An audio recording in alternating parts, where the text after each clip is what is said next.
War zones are usually imagined as places of constant chaos, explosions, firefights, fear around every corner. But for the people who actually live there, most days are nothing like that. They are long, repetitive, quiet. Hours of standing guard, slow patrols through the same streets, night shifts that blur together. Fatigue sets in, boredom follows, and eventually routine takes over. That routine is what soldiers trust. They trust it because it keeps them alive. But across different wars, in different countries, among units that never met each other, some soldiers describe moments when that routine broke in ways they couldn't explain. Not with enemy contact, not with equipment failure, and not with stress alone. They describe hearing movement where no one should be, seeing figures where no one was logged, feeling watched in places already secured. These weren't civilians unfamiliar with danger. These were trained service members, people used to operating under pressure, people taught to question their own assumptions before anything else. What's unsettling isn't how dramatic these moments were. It's how similar they sound. The same hours of the night, the same calm certainty that something was wrong, the same hesitation to talk about it afterward. And almost all of them say the same thing in different ways. Not everything soldiers encounter comes from the enemy. There are no official reports for what they experienced. No labels agreed upon, no clear explanations offered. Most of these accounts only surfaced years later, after deployments ended, careers moved on, and the fear of being dismissed no longer mattered. These stories weren't shared for attention. Most were shared quietly, long after the war was over. To understand why these accounts keep coming from war zones, you first have to understand what life there actually feels like. Sleep is fragmented, rarely deep, often interrupted. Night patrols stretch for hours, sometimes in complete darkness. Bases sit in isolated stretches of land, cut off from normal life, surrounded by terrain that feels unfamiliar even in daylight. Over time, the mind adapts to this environment. Soldiers learn to stay alert while exhausted, to notice details others might miss, to trust patterns, because patterns mean predictability, and predictability means survival.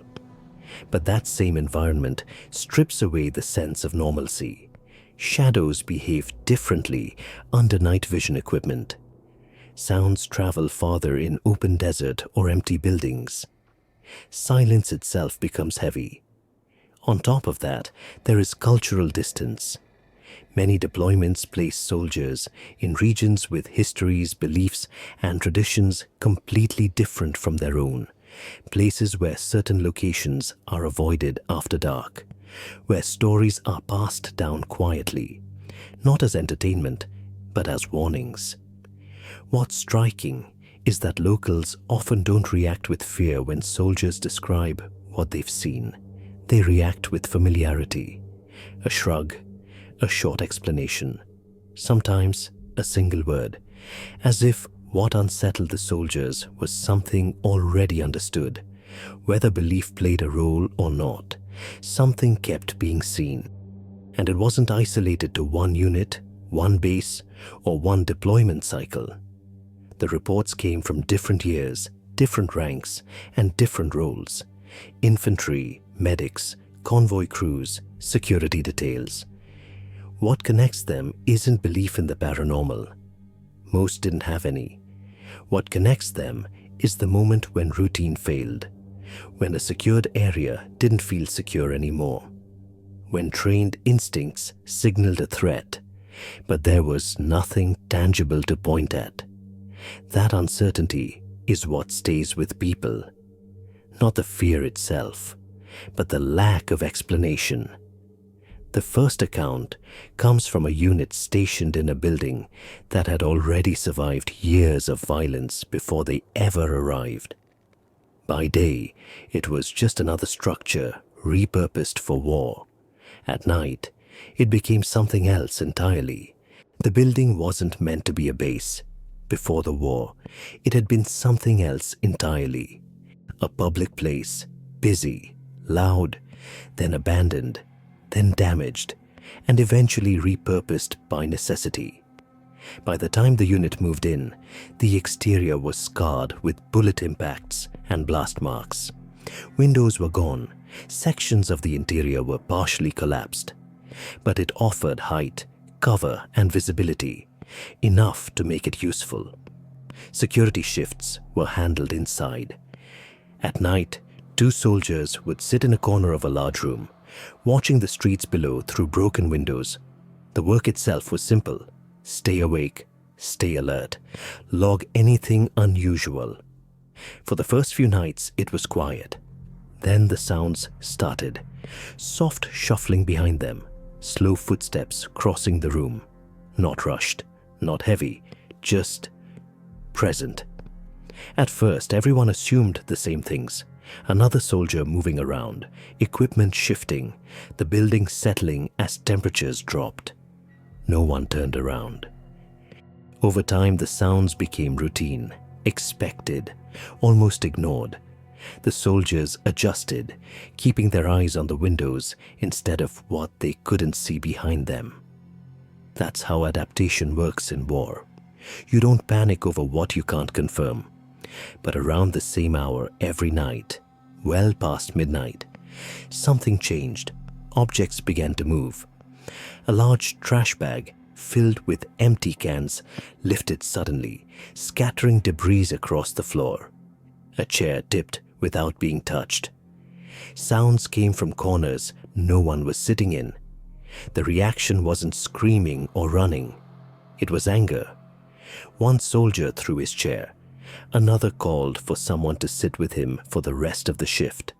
The response was practical, not emotional. No one wanted to be alone in that room anymore. What made it worse was the layout. The room had only one entrance. No hidden exits, no back hallways. Anyone entering or leaving would have been seen. They never were. The building had a history. That much was clear. Locals avoided certain sections, some rooms more than others. When asked why, answers were vague or cut short. By morning, everyone acted normal. Weapons were cleaned, orders were followed, jokes were made. But one thing was consistent. No one volunteered for that room again, and by morning, no one wanted to talk about it. Night vision equipment changes how the world looks. Depth flattens, shadows stretch, peripheral vision disappears. Through one eye, everything glows green. Through the other, there's nothing at all. Soldiers are trained on this. They know the limitations. They know how easily the brain can fill in gaps when vision is incomplete. That's why what started happening didn't immediately register as a threat.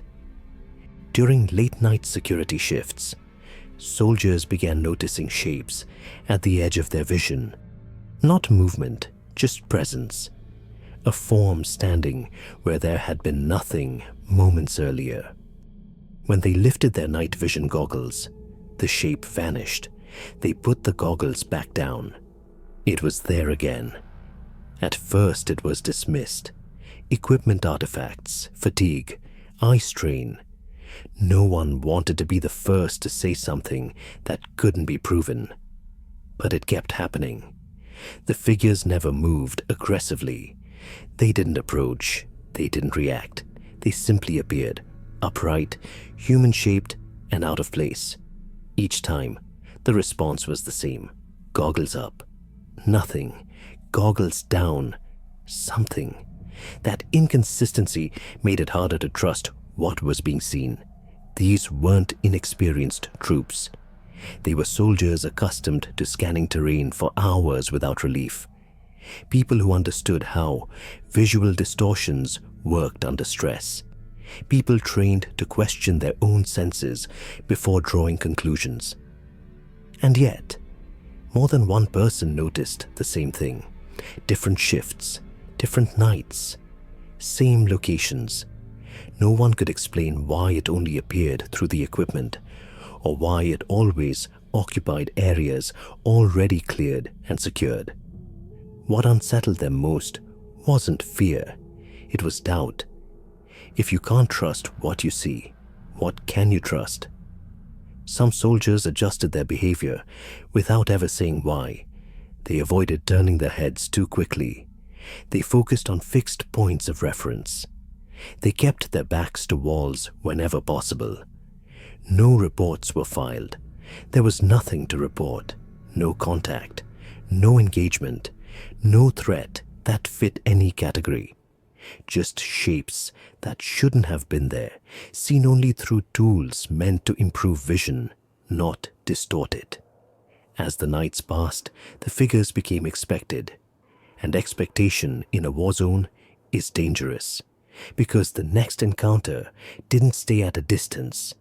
It happened close enough to be felt. The perimeter had been locked down for hours. Traffic was blocked. Access points were controlled. Anyone inside the zone was either logged or known. That was the point of static security. Nothing moved without being accounted for. It was just after 3 in the morning when the soldier noticed movement near a low wall at the edge of the restricted area. At first, it looked ordinary. A small figure, short, thin, standing still. When he focused on it through his night vision equipment, the shape became clearer. It looked like a child, maybe 10 or 12 years old, head lowered, hands at its sides. There was no reason for a child to be there. The surrounding area had been cleared repeatedly.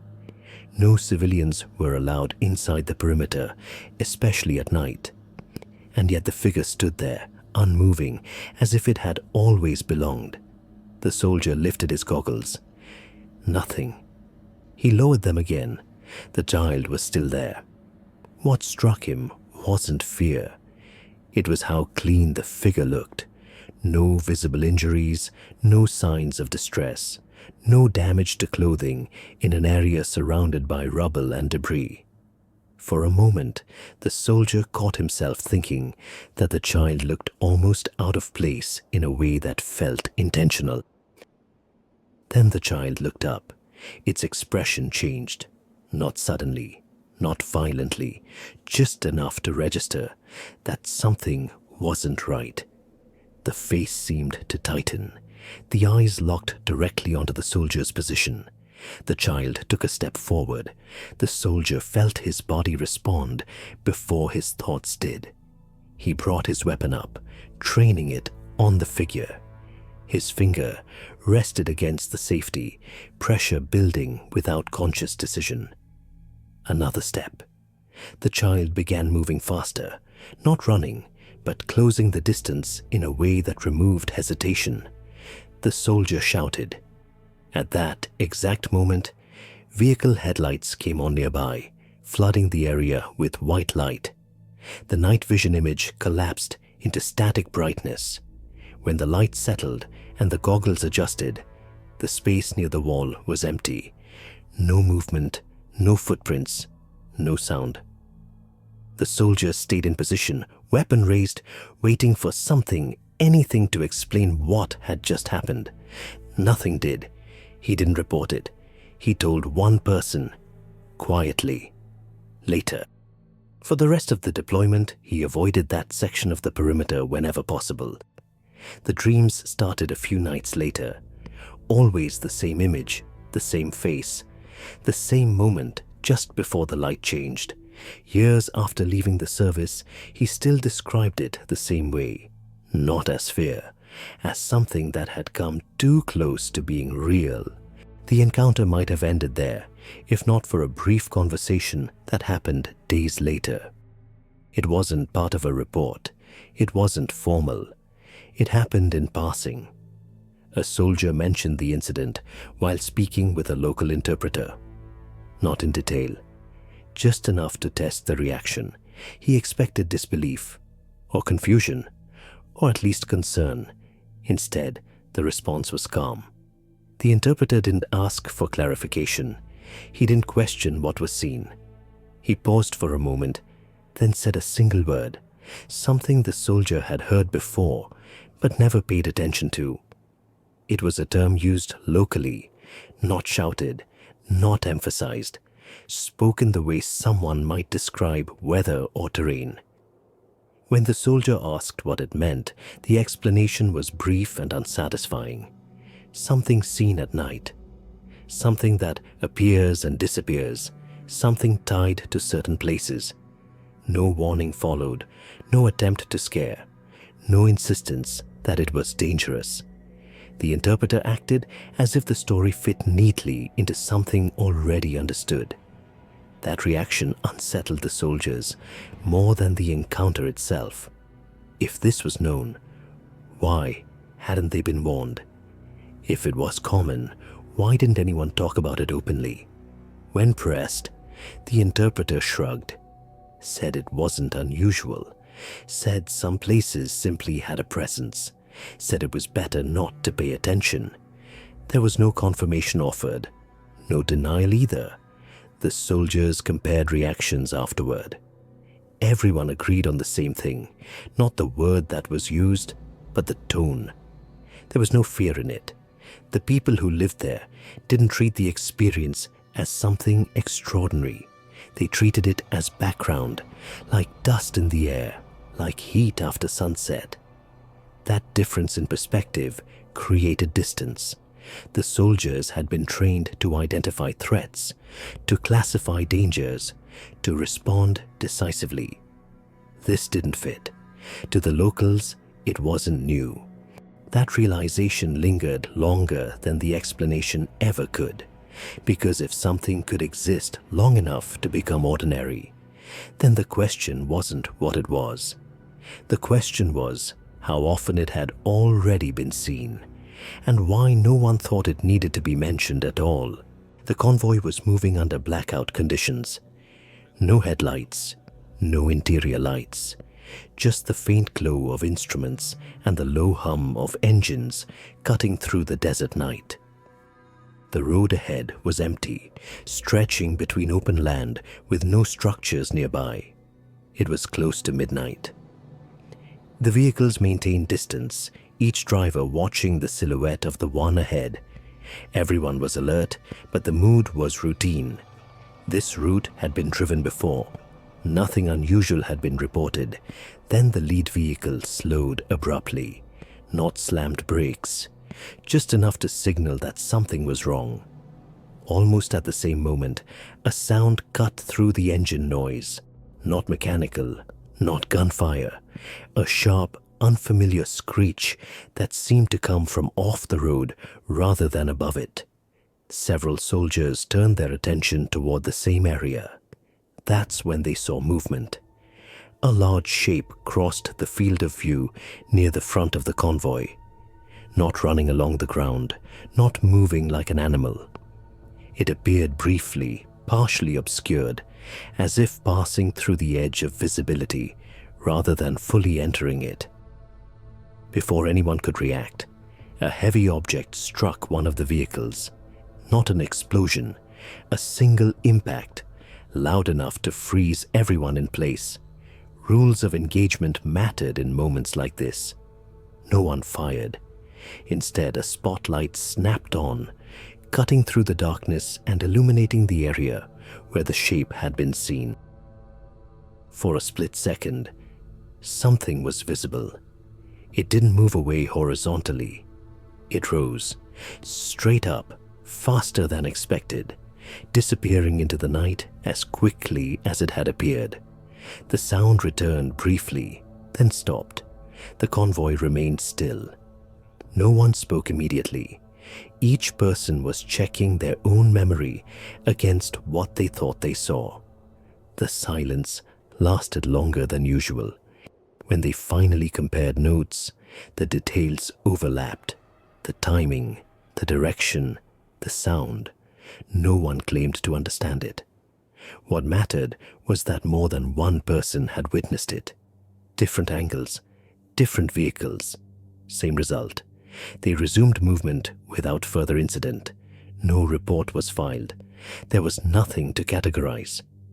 Later, when the event was mentioned to a local, the reaction was familiar, calm, almost dismissive, as if the road itself had a reputation, and as if what they encountered wasn't a warning, just something passing through. None of these incidents were written up at the time. That wasn't an oversight. It was a decision. In military environments, credibility matters. Being taken seriously can affect assignments, evaluations, and future opportunities. Anything that suggests poor judgment or instability carries risk, and stories like these don't fit neatly into after-action reports. There's no enemy contact to reference, no equipment failure to log, no physical evidence to support what was experienced. Reporting something unexplained opens the door to ridicule, to being quietly labeled as unreliable, to having motives questioned. For soldiers already operating under extreme pressure, that risk isn't worth taking. There's also the issue of mental health stigma. War zones push people to their limits. Everyone knows that. Sleep deprivation, stress, and trauma are common, and hallucinations are often the first explanation offered, sometimes by the people who experienced the event themselves. Admitting you saw something that can't be explained feels like admitting weakness. So most people don't. Instead, they share quietly, one-on-one, late at night, with someone they trust, and often they stop talking about it altogether. There's also an unspoken rule in military culture. Don't create problems that don't need to exist. If something can't be acted on, it's often better left alone. These encounters didn't interfere with missions. They didn't cause injuries. They didn't change orders. So they were filed away mentally and ignored until time passed. Years later, when careers ended and distance softened the consequences, the stories surfaced. Not in official channels, but in private conversations, emails, or anonymous accounts. What makes them compelling isn't how dramatic they sound, it's how long people waited before saying anything at all. No one rushed to share these experiences. No one benefited from doing so. The delay wasn't accidental. It was part of the story. And it's one of the strongest reasons these accounts continue to be taken seriously. The most common explanations are also the most reasonable. Sleep deprivation affects perception. Stress alters judgment. Extended exposure to danger can create hallucinations. In war zones, all of these factors are present. Soldiers know this better than anyone. Many of the people who shared these stories offered these explanations themselves before anyone else could suggest them. They questioned their own memories. They replayed the moments repeatedly, looking for ordinary answers. And in some cases, those explanations may apply, but not all of them. Sleep deprivation doesn't explain why different people, on different nights, described the same shapes in the same locations. Hallucinations don't account for multiple witnesses reacting to the same sound at the same time. Stress doesn't cause objects to move in shared space. Fatigue doesn't create synchronized experiences. What stands out across these accounts isn't intensity, it's consistency. The figures are described as upright. The movement is controlled, not chaotic. The encounters happen during quiet periods, not moments of extreme pressure. And perhaps most importantly, many of these events were witnessed by more than one person. Convoys involve multiple vehicles. Security shifts overlap. Conversations happened afterward, not before. There was no opportunity to influence perception. Each person noticed something independently, then discovered the overlap later. That doesn't rule out psychological explanations. It simply complicates them. These soldiers weren't looking for meaning. Most weren't interested in supernatural explanations at all. Many tried to forget what they saw as quickly as possible. But certain details refused to fade. The timing, the locations, the way the encounters ended without resolution.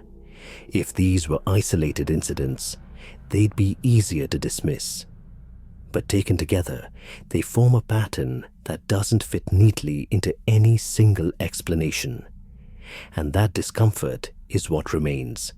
Not certainty, not belief, just the awareness that some experiences don't collapse cleanly under scrutiny, no matter how much you want them to.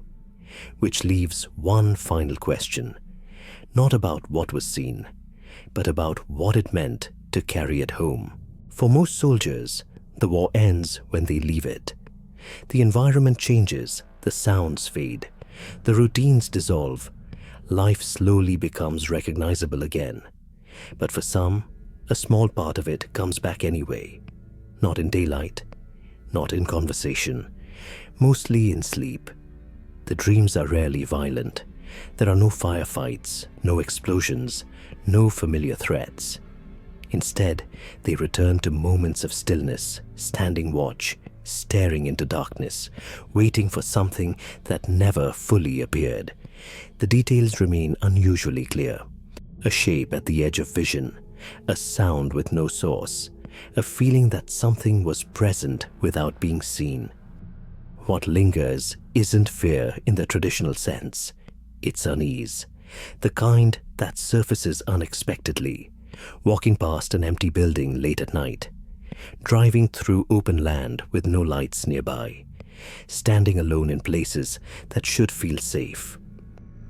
Some veterans quietly avoid certain environments without fully explaining why. Long hallways, unlit rooms, wide open stretches of road after dark. They don't associate these feelings with combat. Combat had rules, clear threats, clear responses. These moments didn't. There was nothing to fight, nothing to report, nothing to resolve. And unresolved experiences have a way of staying open. Years later, when asked about the war, many veterans will speak openly about the dangers they faced, the losses, the stress, the exhaustion. But these other moments often come up last, if they come up at all, shared cautiously, sometimes with hesitation, sometimes followed by a pause, as if the speaker is deciding how much to say. What troubles them isn't what they think they saw. It's that they never learned how to place it. Some memories don't fit neatly into memory. They don't connect to before or after. They exist on their own, unchanged by time, untouched by explanation. And that makes them harder to leave behind than anything that ever made sense. None of these accounts come with conclusions. There are no official explanations attached to them, no classifications, no final reports that tie everything together in a way that feels complete. That absence is part of why they endure. The soldiers who experienced these moments weren't searching for meaning when they encountered them. Most were focused on the same things everyone else was: staying awake, staying alive, getting through the night. What unsettled them wasn't the idea of something unknown. It was the realization that not everything they encountered could be identified, logged, or resolved. War teaches people how to respond to danger. It teaches discipline, awareness, and control. It gives structure to fear. These experiences had none of that. They didn't announce themselves as threats. They didn't escalate in predictable ways. They didn't demand action or offer clarity. They simply happened. And then they stayed, quietly, long after the war ended. The fear in these stories isn't about monsters hiding in the dark. It's about unanswered experiences that never found a place to belong. Moments that resist explanation, even years later, despite every effort to rationalize them. Not everything leaves a visible mark. Some places leave marks that don't show up on the body. If you've heard similar accounts, you're not alone. And if you haven't, it may simply be because the people who experienced them are still deciding whether to speak at all. If stories like this matter to you, told calmly, without exaggeration, consider subscribing to Vanguard Hub. This channel explores moments that don't come with easy answers. And if you have your own thoughts or experiences, feel free to share them in the comments. Sometimes, the most unsettling part is realizing you weren't the only one who noticed something didn't feel right.